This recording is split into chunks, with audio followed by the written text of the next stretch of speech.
Recording in progress. Good evening. Welcome to the Universal Joy Center. I'm Barbara Jean. Let us join together in consciousness as we begin this evening's service. There's a power in the universe that's infinite, creative, and intelligent. This energy is omniscience, omnipotence, and omnipresence. Everywhere at all times. And it's right here where I am. It's right there where you are. This energy is powerful, positive, and productive. It is something that is active within each and every one of us. And as we turn to it, there's a shift that occurs. A change. One that's positive and productive and uplifting. So I know tonight as we gather together that whatever it is that we need to know, whatever it is we decide to see, it is fully present for us. And with a grateful heart, I let these ideas go into the law of mind where I know it is done. All is well. And together we say, and so it is. And our land acknowledgement. In the spirit of reconciliation and peace, we are grateful for the opportunity to meet on these sacred lands. We thank the generations of people who've taken care of this land for thousands of years. We recognize our oneness, we realize our history, and we choose to create a new reality. We are one. Miigwech. Well, today the talk is the courage to think a new thought. I know that shouldn't take courage, right? It's funny how it does, though. Sometimes we just need to, just really suck it up a little bit so we can end up getting it out. But the courage to think. I'm really glad you're here. And tonight we're talking about something that sounds so simple, really, but maybe one of the bravest acts a human being can perform. And that's the courage to think a new thought. Not just positive thinking or not pretending everything is fine, but daring to step beyond the familiar patterns of mind that have shaped our life. Because here's the truth. Most of us don't suffer because we Recording don't know in better. Progress. We suffer because the old thoughts feel safer than the unknown. So when the recording goes on, we'll start? Feel a little bit Recording like in home. progress. So why does change cause us so much problems? Welcome Why does to it the feel Universal Joy. dangerous? Well, our brain loves predictability. It doesn't just ask, is this joyful or is this familiar? So if we've practiced thoughts like, I'm not enough, I'm not good enough, nothing ever works out for me, people leave me, nobody likes me, money is hard, I always struggle. Well, the mind builds pathways around them. You've heard of dendrites in the brain, or maybe you haven't, but it's the grooves in the brain, and those are caused by the habits, the things that we follow. And when a new thought appears, one that suggests possibility, the system reacts as if something is wrong. Not because it's wrong, but because it's unfamiliar. And you've probably heard people talking about, easy to, try to get out of that comfort zone is the hardest thing to do. But here's the thing, it's not comfortable. It's not a comfort zone. It's a familiar place.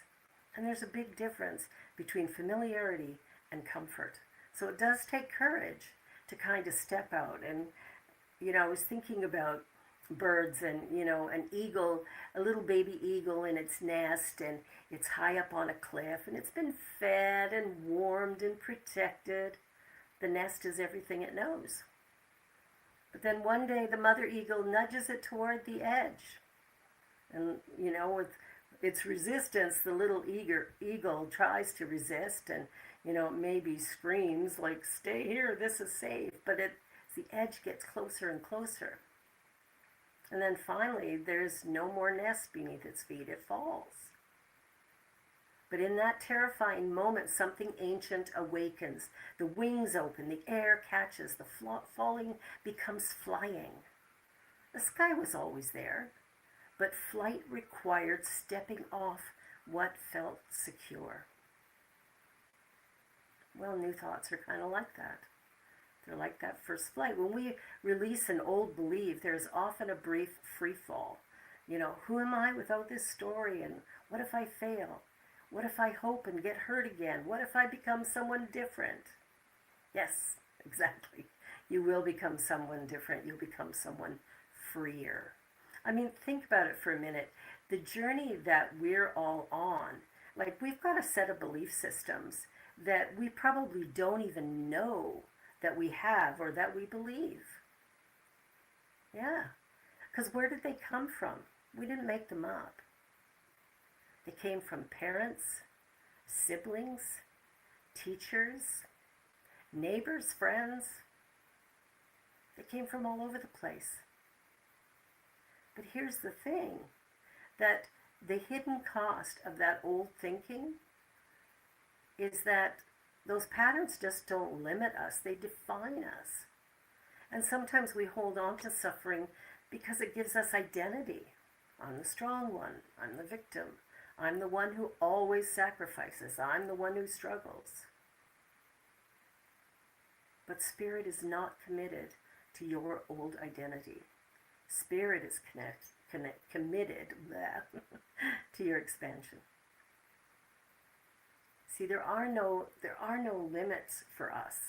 We are all on this journey of finding our true self and waking up to that, waking up to the potential that's within us.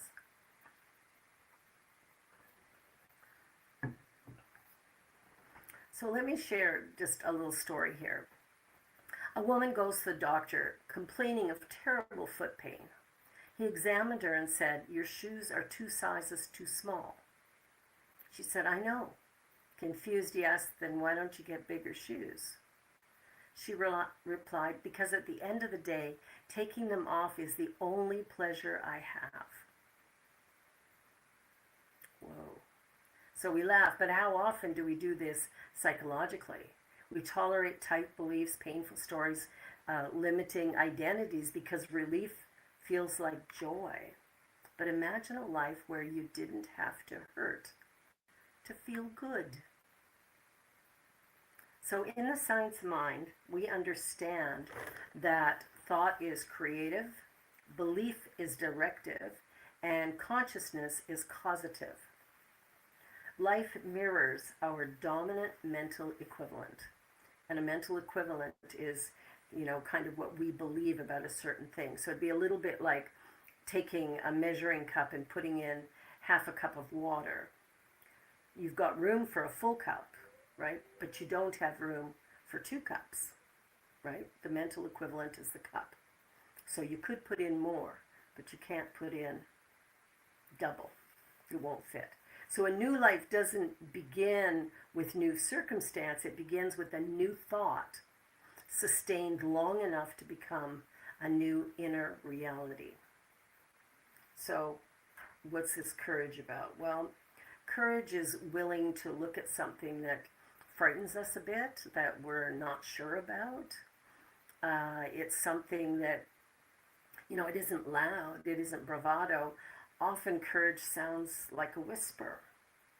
Maybe I can heal. Maybe I'm worthy. Maybe things could be easier. Maybe I don't have to live this way anymore. Courage is allowing that thought to stay even when the old ones protest. So when we first decide to make a big change, and I know I shared with you a few weeks ago that I made a big change in my life when my boss threatened to fire me because I had a bad attitude. Well, that was encouragement enough for me to go and make a change. So I turned around because I thought, I can't get fired. That's not an option. And so instead, I turned around and I started doing personal development work. I started on this path of waking up a little bit, of figuring out who I really am, and then changing the way I behave to match the new ideas. Now, was that easy? Not really. Was it comfortable? Absolutely not. It was incredibly uncomfortable. But I started doing new things immediately because I knew if I didn't, I would lose my job. And like I said before, that wasn't an option. My dad taught me, you got to work hard to earn a living, and, you got to do everything for the boss and whatever. Luckily, I don't believe all that anymore. But the reality is that for that time, I did. And when my boss threatened to fire me, it was like a no-brainer. And I started changing everything. I changed the way I dressed. I changed the way I showed up. I made sure I was smiling rather than miserable. I didn't gripe and complain constantly. And when I saw somebody wandering the halls, because I worked at a company that had like 1,000 employees, so you often see people you don't know, but you've seen them around. And I would comment on somebody's lovely new haircut, or beautiful new outfit, or, what a great smile, or whatever. Just saying nice things, holding a door open for someone. There were so many things that I was able to do that were just subtle little things. But whoa, did they make a difference. When I first started doing it, it was excruciating. I felt really uncomfortable. I thought for sure I would humiliate myself. But what I found was every time I said something nice to someone, they smiled and thanked me, or returned the favor by saying something kind to me. And so it didn't take very long before I caught on that if I behave differently, the world around me matches my new behavior.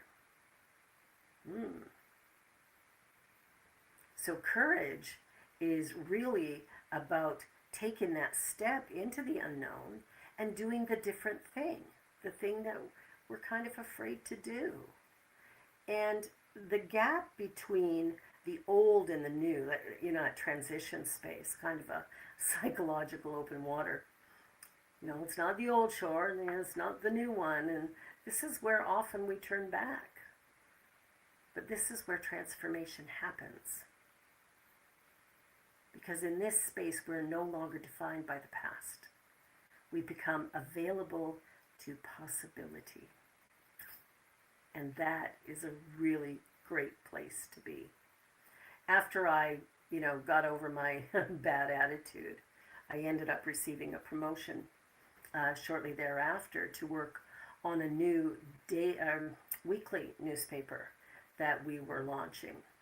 And myself and one other person, the two of us, headed up the department. And what we did in that first year had not been done by anyone else in the country, and yet every major newspaper in the country launched the same newspaper at the same time. But ours was the only one that succeeded right off the top. We had $1 million in new revenue and hundreds of new accounts that came as a result of this new weekly newspaper. So her and I won the President's Award for Seldom Inc. as a result of the work that we did. That happened because I had the courage to think a new thought and then to behave in a new way and to begin to believe in my own self for a change. So we want to really look at what it is we believe to be right and true in the world. And then we want to look at how we change it. Because as we acknowledge that there is only one thing going on and we are all some part of it, it's up to us to recognize that. And then from there to make sure that everything we're doing moves us into a greater place of possibility. So what does it look like to think a new thought this week? Well, not forcing, not straining, just allowing. Maybe instead of, I'll never figure this out, you try, something in me knows the way. Yeah, something in me knows the way. That's easy. I don't need to figure it all out. I can just repeat that over and over again. Instead of, I'm alone, I could say, support finds me now. I am supported. Instead of, I can't, I could say, I'm learning how. I'm learning how. Pretty simple. don't you think? Yeah. So small shifts, but they do create a huge impact because consciousness responds not to perfection, but to direction. Yeah. So what is the direction that you've got going on in your life? In what ways are you moving your life forward? In what ways are you creating that space for possibility? You see, it's up to us. It's up to us to create the space for that to happen. And it does take courage. Imagine that you're going up to a door that opens inward and you're looking at it from the outside and there's no handle. And it's confusing, right? You might stand there for a few minutes going, how do I open this thing? Well, it can only be opened from within. And that's how new life works. No one can push you into it. No circumstance can force it. And no amount of advice can create it. It opens when you decide. Even trembling to think different about yourself, your past, your future, your worth. That's where we're at. We're at this place of discovering something new about ourselves, creating a new possibility for what life might hold for us. And instead of looking at what's always happened or the way it's always been, we interrupt that story. We stop telling it. And instead, we sit in the place of possibility and allow ourselves to think a new thought. So let's go into a brief meditation. I want to invite you, if you're comfortable, to close your eyes. And let's just take a deep breath together.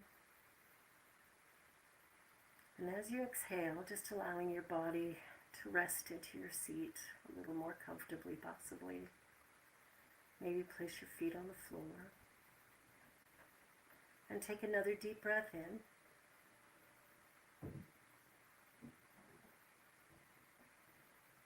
And one more deep breath.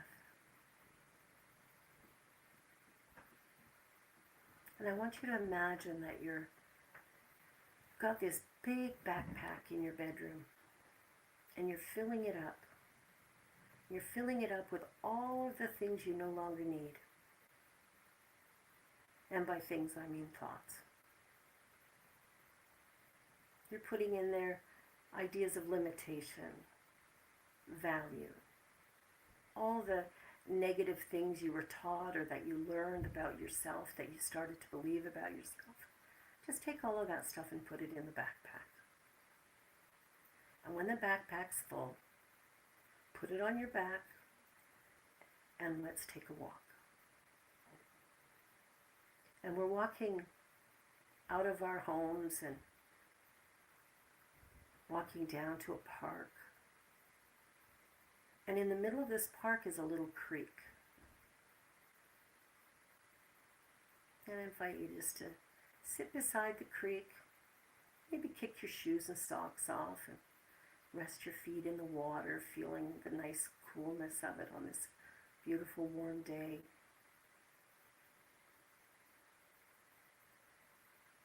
And just enjoy the surroundings. Imagine how grateful you are for the sun touching your skin, a bird singing in the trees, the sound of the leaves rustling as a breeze catches it, or the way that breeze cools your skin ever so slightly. What a beautiful feeling. What a beautiful opportunity. Now take some time and dry your feet off and put your socks and shoes back on.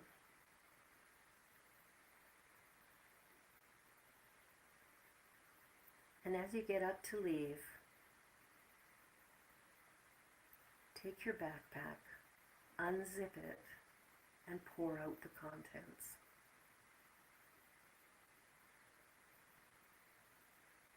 Watch the breeze just carry it all away. And when your backpack is empty, put it back on your back and start walking back. Imagine how light it feels, how light you feel.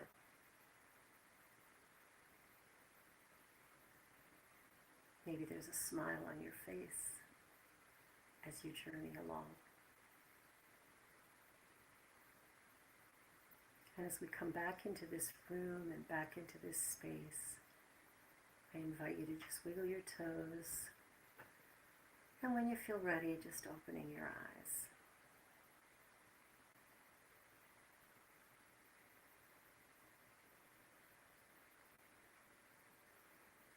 So tonight, I invite you to consider, where is life nudging you toward the edge?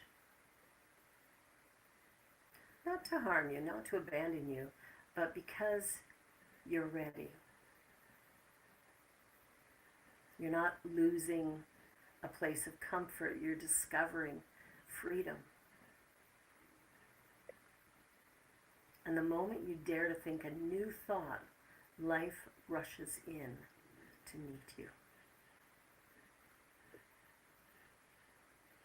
Yes, life rushes in to meet you.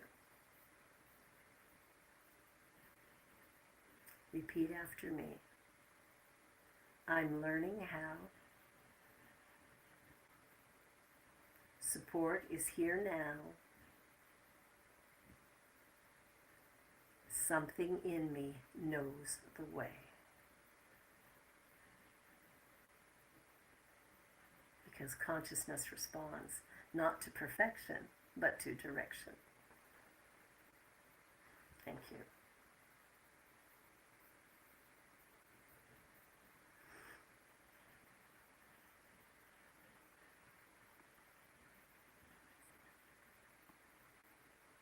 Hi, everyone. I'm Kathy, and my pronouns are she, her. Before we close, I want to name something gently and with a smile. If belief is the builder, then generosity is one of the ways we show life what we trust.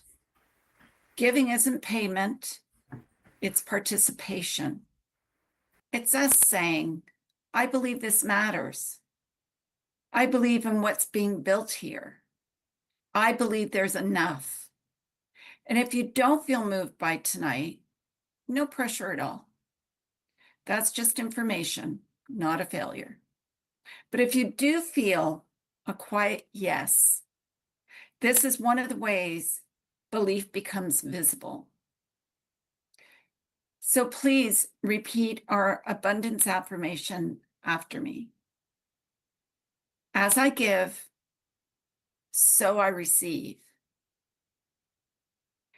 My good now flows to me in a steady, unbroken, ever-increasing stream of success, happiness, and abundance. I am blessed. Blessings abound for all life everywhere. I am grateful. And the ways you can give is you can do an e-transfer to admin@ujoyc.ca. You can click donate on our website at ujoyc.ca. Or you can even mail a check to Universal Joy Center, 28 Sir Raymond Drive, Toronto, Ontario, M1E1C2.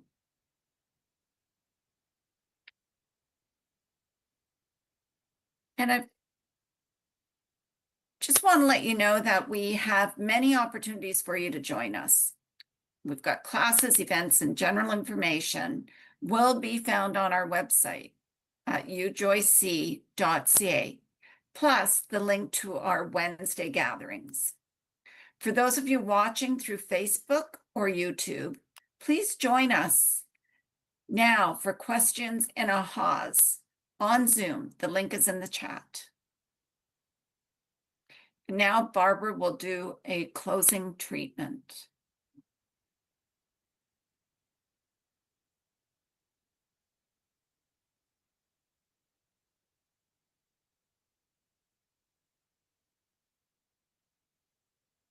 When she returns, there she is. Just have to turn my camera on. All right, let us join together in consciousness as we close tonight's service and get ready for our conversation. Within the infinite and the absolute, I find life, I find possibility, opportunity. So I relax completely, knowing that there's one power and presence in the universe. It's infinite, intelligent, creative, everywhere present equally.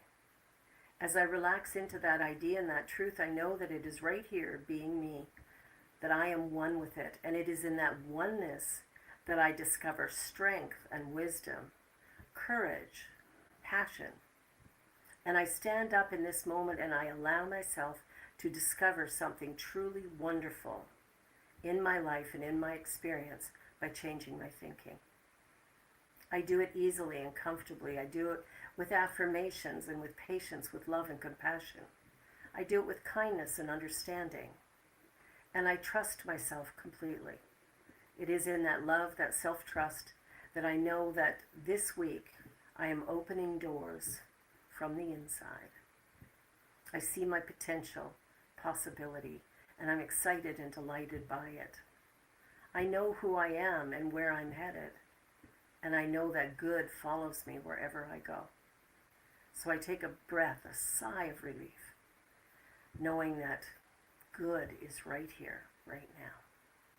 So filled with love and light, peace and joy, I release these ideas into the law of mind. It is done. All is well and good, and I let that be my truth.